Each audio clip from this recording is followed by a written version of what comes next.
Hi, everybody. This is Dr. Srinivas from missionmentors.in. Once again, I'm with a guest, very special guest, Garima Gupta. And she's one of the outstanding professional as an HR, very young and dynamic, and has been leading a lot of big team and very outperforming. And today, it's a very beautiful day. Today, what we celebrate HR Professional Day.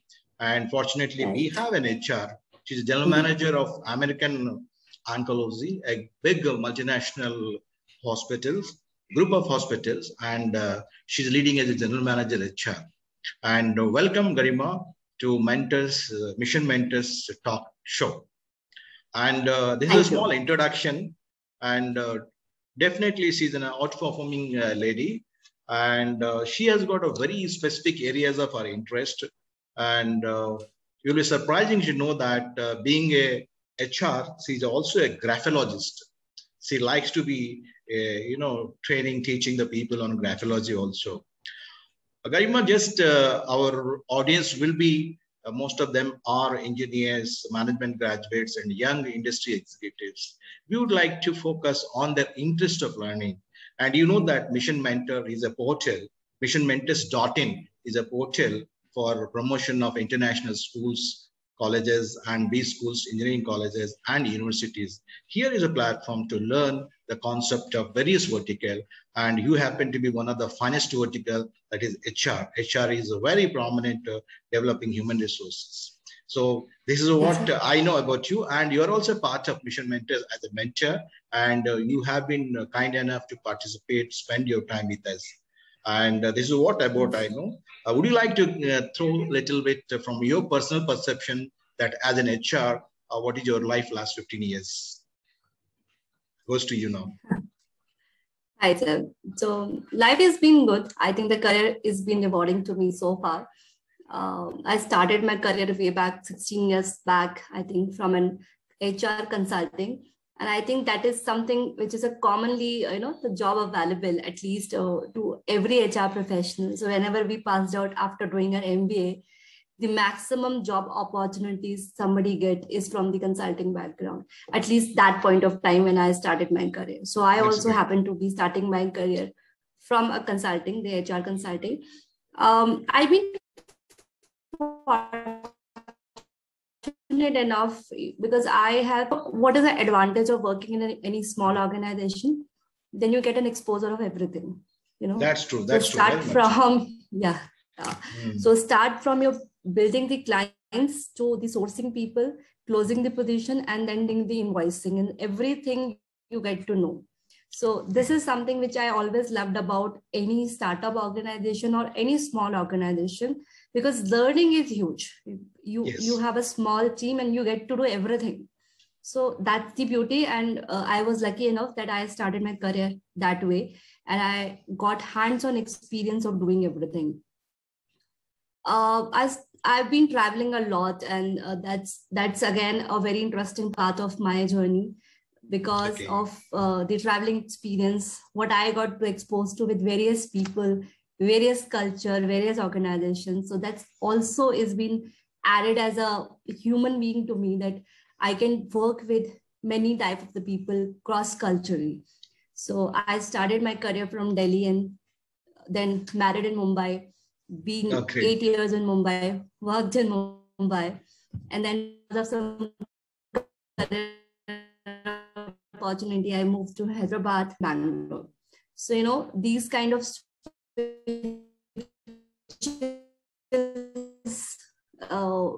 are actually helping me to be culture to culture, state to state, the people differ, the patterns differ, and how to manage them. What are the sensitive areas? What are the touch points at various states, So when you move and you work with these kind of organizations, or get a job where you have an opportunity to work with a multi-geographical team, or cross-cultural team, then you get, so much to learn from each individual. There's a big question always. See, you're very young and you're an MBA graduate, and when you lead as an HR, general manager HR, being a woman, What are the basic challenges you face? Because this could be a very guiding point to all the girls who are studying MBA or BBA, who will be in the recruitment and who will be in talent acquisition and management. This could be a beautiful note for them to learn from you. And all the young HR professionals who are today as a woman, you will find that most of them recruiters are HR women only, you'll find nowadays. But it's very challenging to hire the manpower I'm talking about, particularly manpower. And how do you nurture, how do you put them into track?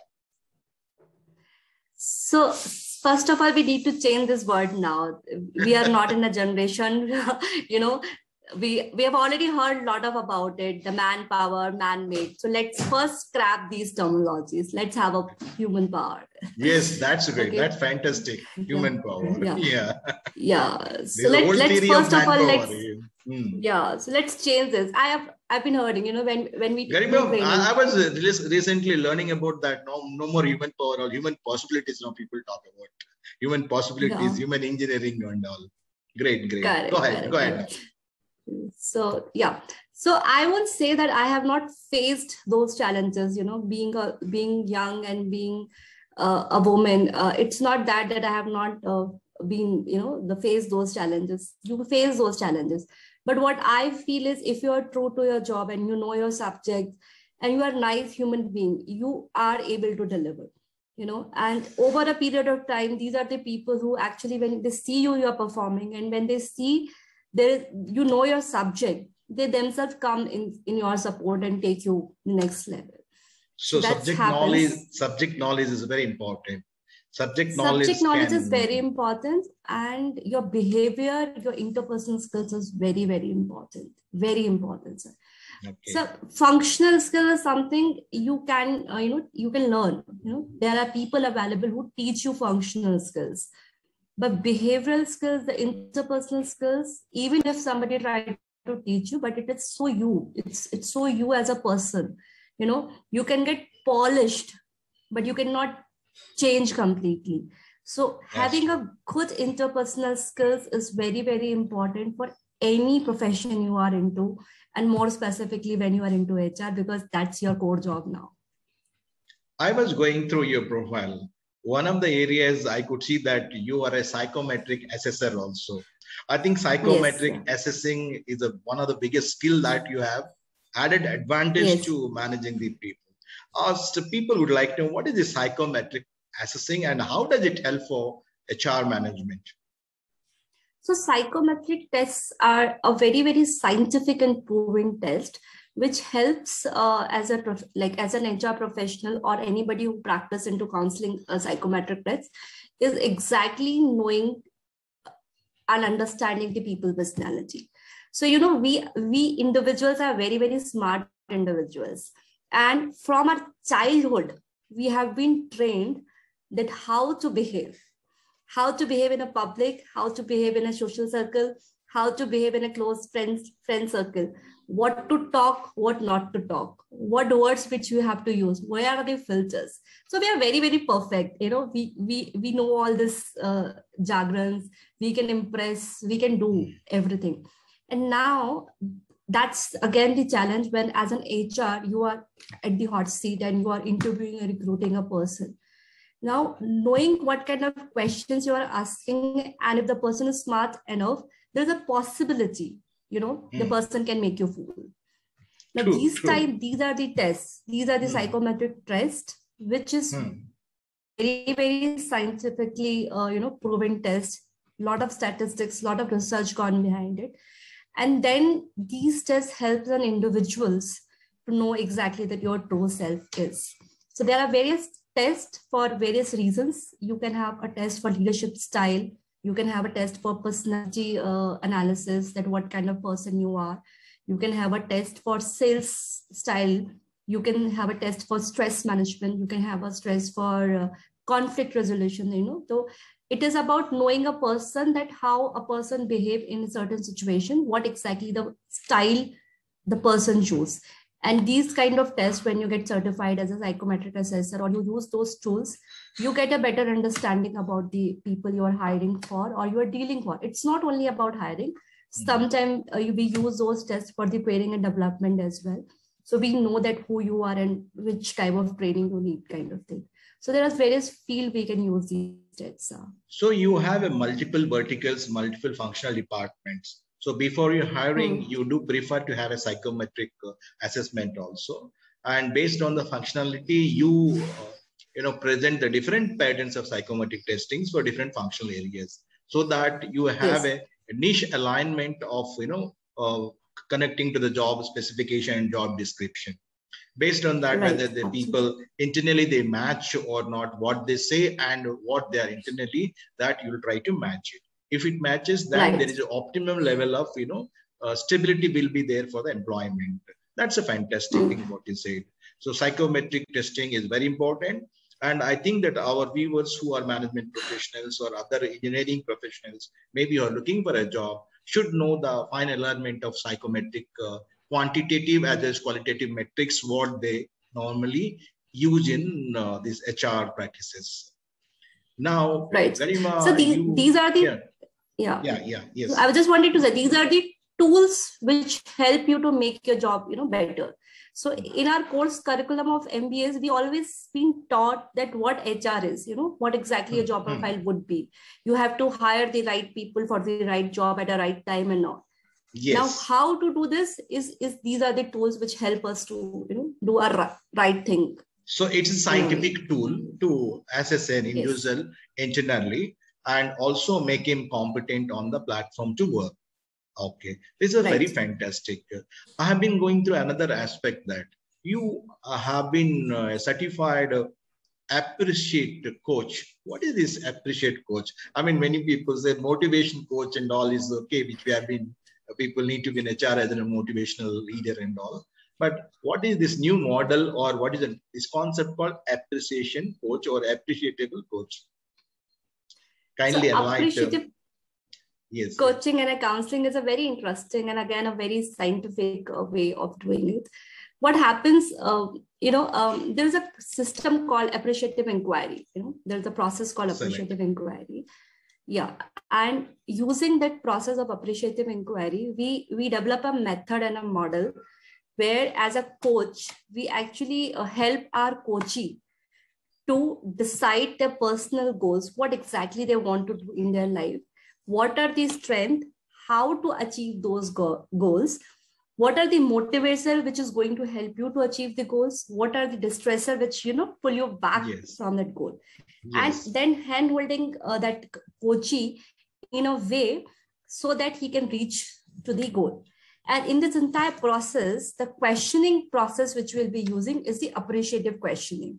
Excellent. So we will never question you are doing wrong thing. We always have a nice way of doing it. Yeah. Excellent. So it is a positive style of, managing people. Rather, asking you are not doing this thing, you're not doing. Yeah, today's young generation, or maybe anybody today, old people also, they don't like to be questioned. They would like to be positive. They should be allowed to participate in the process. So this model is very excellent. I think what our in Mission Mentors also, we have been talking about mentor and mentee, isn't it? All of you are mentors. Absolutely. All of you are mentors on the missionmentors.in, and you are here to coach, mentor the people who will be with us as a students, as an audience. And this our conversation session is also a concept of mentorship on different subjects. So excellent. Right. That's one part. You are an XLRI certified professional also, which is a very dream institution for every HR professionals in the country. What was your experience being in XLRI, and what kind of experience you had in XLRI when you got your certification on different aspects of HR? So I did my course. This was a specific certification on the strategic performance management. Now, when we say a strategic performance management, we have been taught in a way, by the way of various case studies and all that how the company's business model work, and where as an HR, we can find out that, look, it is not about performance appraisal. So this is again a very, very common mistakes. I would say that we have been doing it. and most of the people do, we always talk about the performance appraisal. What we have learned in this course is it's not about appraisal, it is about performance management. Then how we are managing the individual performance. So what are the trigger points, how the entire supply chain work, how the entire business model work, how one department is connected to the another department, how we are creating an environment for an individual to perform better. So it is about performance management. So you are giving a scope, you're giving a facility, you're giving resources to enhance the competency or the deliverables of an individual, either individual or a group. So this is a beautiful thing. Yes. See, but normally what happens, HR means appraisals, quarterly appraisal, half-yearly appraisal, annual appraisals. I think we should not, get into that old pattern. We should get appraisal is an end product, na? Yes. It's an end product. If you have not done anything to help an employee to perform better, I think there is no point of doing the appraisal at the end. Yeah, absolutely. So we need to, facilitate or help or motivate, inspire the entire team of our employees towards the organizational goals and the strategic, portfolio of objectives. So excellent. You have elaborated very nicely. And today there is a big, talk always good. What is this talent? How do you talent acquisition? How do you do this process? Talent acquisition is a big question mark. It's a big subject. Big subject, but you can throw a little light to our, young executives. How do you, identify talent acquisitions? So to know the talent, first you should know your company, right? So it is novel. I'll tell you what I'm telling, sir. It is based on my experience, which I have seen it. When as an HR, you join an organization, you start working in the department. If you really want to hire the right people for the right job, first you need to know the right job, right? Absolutely. So first, this is an absolute a message for every HR individual who's starting their career. Like first year of your career, whichever organization you join, please understand the job roles in detail. Spend your time with each and every function, go there, start, if possible, do their job sometime, because that's how you get the hands-on experience. Hands-on experience is very, very important. Yes. The moment you have a clear understanding of the business, you will be able to hire the right people for the right resource. And how to acquire the resource is definitely, it's again a very big subject. You need to be very, very smart enough. You need to be very intelligent enough that from where you will source your resource. Where are if you are hiring from the colleges and the campuses, what are the college and campuses who will be able to provide the right students to you? Start offering the internships. Many of the time you get to know many students during the internship process, and you can highlight your best candidate that time itself. Then you need to be very, very, very, very strong in your competition mapping, your market survey, your market intelligence, that where your manpower lies, who are your potential people. Build up the database. It is an ongoing process. And to be honest, I'll tell you, this is my experience. Many of the HR professionals don't like recruitment. Is it? Oh my God. Yeah, they don't like recruitment. And I was like, recruitment is a core of HR. Whatever your level is, you just level to level, the seniority to seniority, you just keep changing the kind of profile you are hiring. So when you are junior most person in the team, you hire executive level. The moment you step up to the leaders, you started hiring the leaders. But recruitment is something which will not going to go away. It's an ever-ending process. You are there for, basically. Yes. And I also tell you the reasons that why they don't like the recruitment. I'll tell you. Because they do it as a very, very data, the Kelly call center job. They will download the CVs and start calling the people. Are you interested? Are you interested? This is not the way of doing the recruitment. By the time you don't start enjoying it, you will not like it. Yes, absolutely. Even on a test research, I've been observing on Naukri.com, other various portals and all. And not only that large portals, but I see a lot of agencies just to get some money. They will put anybody, they keep on calling and they hunt. Somebody will register and they get into wrong place. Neither they have any jobs with them, nor they have any clarity of recruitment process also. It is their process of only just getting a registration fees for the consultancy. I think we should alert all our young executives and who are potential employees to be aware of this kind of fake agencies where there's no validation of their credentials and they keep calling. This is a very good point. Many of our students, they say that, sir, I got a call from this consultancy, that consultancy. Never get into the trap. Some of the portals like big portals, you know, all of you know that. Register with your credentials. There is a AI tools are there. They will validate your data. And also place like LinkedIn and all, they are very high profile sites which really nurture the data with scientific way. And when you get a call, cross-verify. So recruitment process is concerned, it is a very tedious, as Garima ji told already. And we also discussed about talent management.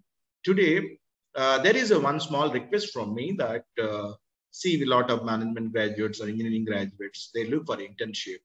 What is the best way that these graduates or postgraduate should prepare themselves for an internship? Because internship is a pre-alignment of final placement. Without internship, you'll not be having a chance to see or to have a breathing of the organization. When you breathe an organization, you'll be able to understand that some culture is in there, some values are there, some objectives and goals are visible. Being in the classroom, and if you get your degree, I don't think that you will fit into the industry. So the industry and academic alignment is very important. I will request you to just highlight some internship concepts. And many students say that I want all of a sudden 5 lakhs or 10 lakhs per annum. I don't think the industry is ready for that. You need to deliver something in terms of internship, I think. Please guide the young students on this. So internships, like it's a very, very important area of your career. I would say that from your academic to the professional journey, this is the midpoint. This is a time when you actually get a chance to have a hands-on experience that what kind of a company you are getting into it. This is what exactly you want to do or not. Many of the time what happened after doing your campus placement, you join a company. And after 1 or years, 2 years, 3 years down the line, you realize, no, this is not something I wanted to do. You don't want to really enjoy that. They never knew it. I'm not enjoying it. Yeah. This is not something I want to do something else. And then you come to HR and say, no, this is not I want to do. And I really want. This is a reason because you have not done your homework before getting into a job. So internship is a time when you actually do your homework, that which industry you want to go to. And then in that industry, which are the companies you want to go to. Now, if A is an industry and in A industry, you have 10 companies, try to do the internship in as many as company possible. Okay. No need that you have to spend 2 months, 3 months time in every organization. But whatever possibilities available, even if you are getting a project of a week or 10 days, do that. If you are getting a chance to do an industry visit for 1 day, go there. If you are getting a chance of just doing an online survey, do that. But just try to experience all 5-10 companies, which is your targeted companies. Now, this will give you a very, very clear idea that what is this company all about? Who are the people? If possible, develop your contacts through LinkedIn. Now there are various professional forums are available. Talk to the people, understand with them. And if that matches to what you want to do, then join a company, So you are saving your time, you are saving organization's time, and you are actually choosing a right job for you. So don't waste your final year of your MBA or engineering or whatever the professional course you are doing. Utilize that time and do your homework properly. Absolutely. This is a wonderful, the advice is being given to our online mentees of missionmentors.in. And this is the role of an industry person to reach the potential employer. And since Garima happened to be one of the top, HR high professionals, and she has very clearly told that you should enjoy your job. And the internship platform is a place where one can understand what is, or maybe he may not be, in a position to get into what he wants, but during internship, he can learn that where he can go and which area or which vertical can give him a job satisfaction. Without a job satisfaction, I think nobody can survive for a long years of service.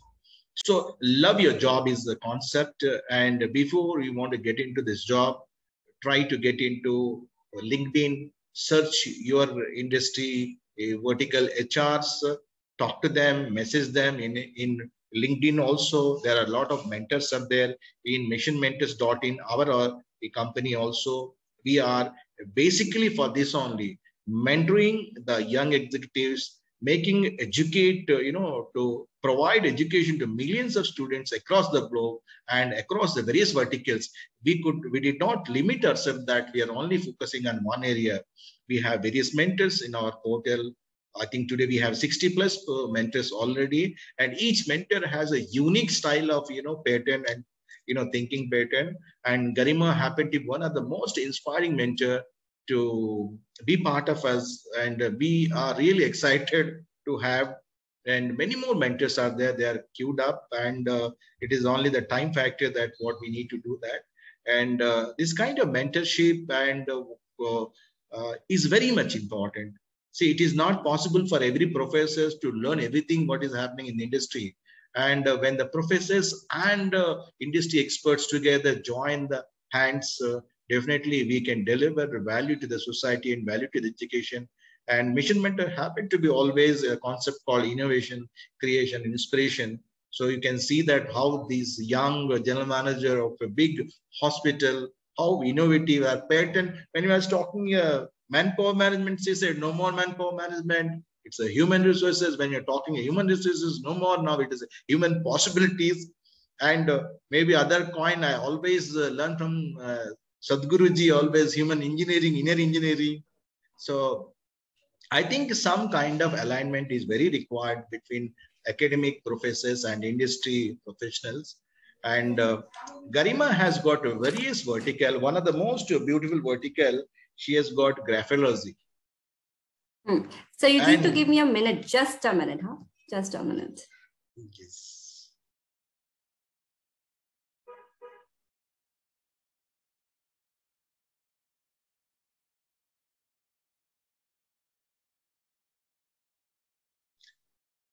While Garima is a small break, and we'll be talking on various aspects.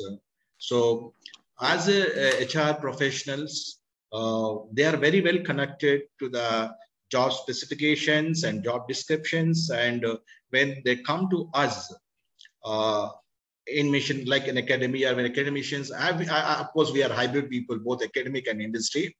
And we get a chance to learn the reality and the real need of the industry. So right. One more area, because Garima happened to be one of the finest mentors. So we would like to give some detailed profiling of her also to our audience. She's been a very successful, MBA graduate, and she has been getting into the high latest at very young age, very successful HR professional. And there's a success story which we'll be sharing time to time on various, small topics. And this is one of the finest proficiency which she adopted as a graphology also. How this graphology and one individual performance or one individual's understanding how it will be beneficial, she will highlight us today. Maybe for a small time, I request Garima ji, just you tell what is graphology and how is connected with the performance and thinking pattern also. Person, I was always interested in knowing the people personality, how the personality works, So that's how I was actually upgrading myself since the time I passed out my MBA. And this is again, I'm just diverting a topic, and please allow me to divert from the topic. Please, this please. is again one important tip I want to give it to everybody, that please don't stop learning. Just don't think that you're done with your MBA and you're like set. No, it's just the starting point. MBA just give you a qualification to step into a professional world yourself, and that's the key of success. So that's how the thing happens to me as well, because I was always interested knowing the people, how they think and how they work with my psychometric testing, appreciative coaching, counseling. And then I was introduced with a concept called graphology. Now, graphology was a next level to psychometric testing, you know. So it was like over a period of time, the people are trained to pass the psychometric test. So that is done over a period of time. You can replace, because now there are proper coaching happening how to pass the psychometric test. So what next? So that's how the graphology comes to my knowledge. And graphology is a science. It's called a brain writing. So your handwriting is called a brain writing, and whatever is happening in your brain is being translated to your handwriting. You know, Great. So why we call it graphology?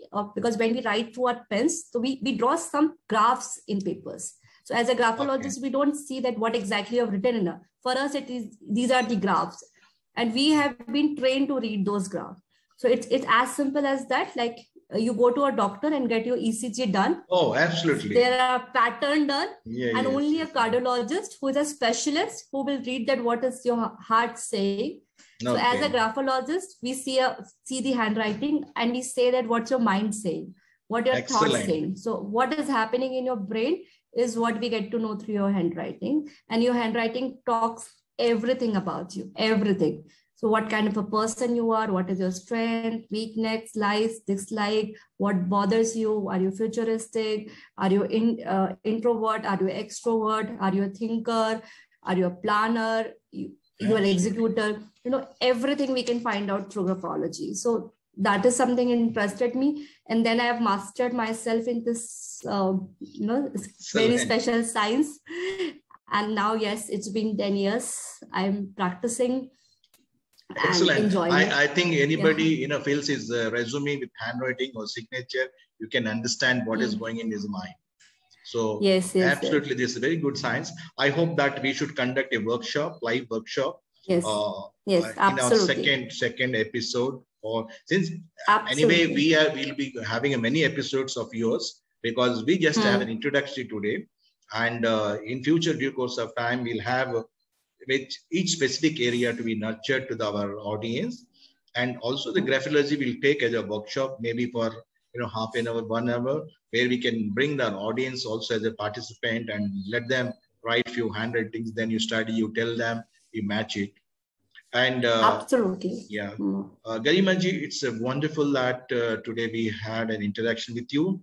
And today is an HR's professional day, and luckily we scheduled. Yes, and I was really not knowing about much beforehand, but we scheduled. We have been thinking for quite a long time. And also today is a Daughter's Day. And you happen to be one of the finest daughter of your dad.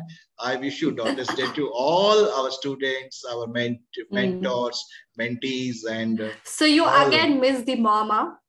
My God. So okay. You're so male.